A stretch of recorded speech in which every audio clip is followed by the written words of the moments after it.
Et Aurana et bienvenue sur Jurismana. Aujourd'hui, nous allons très rapidement présenter le G7.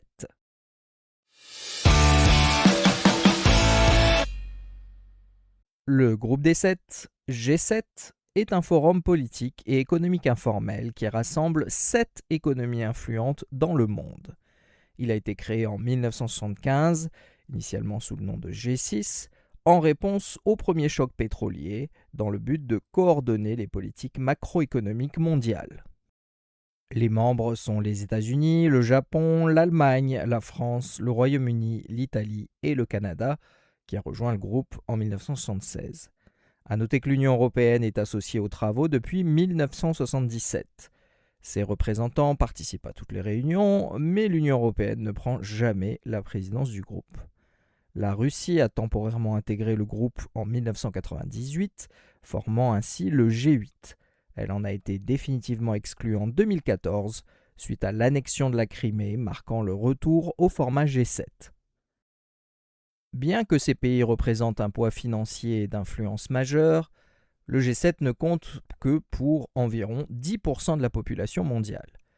Le G7 n'est pas une organisation internationale. Il n'a ni siège physique, ni secrétariat permanent, ni budget propre.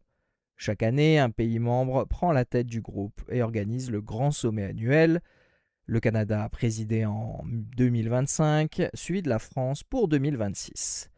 Les mois précédant le sommet, des diplomates de haut rang négocient et préparent le terrain pour que les chefs d'État n'aient plus qu'à finaliser les accords.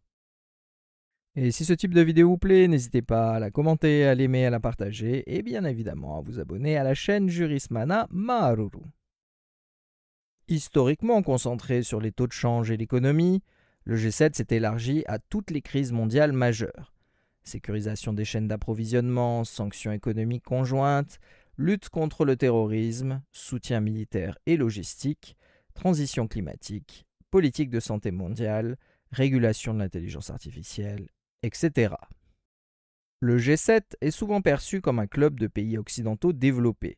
Il est concurrencé par la montée en puissance du groupe des BRICS, qui inclut la Chine, la Russie, l'Inde, l'Afrique du Sud et le Brésil, lequel représente une part beaucoup plus large de la population et de la croissance mondiale.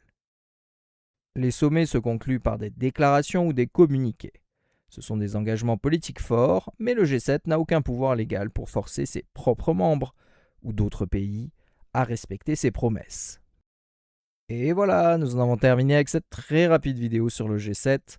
Merci à tous et à très bientôt sur Jurismana. Parheyane.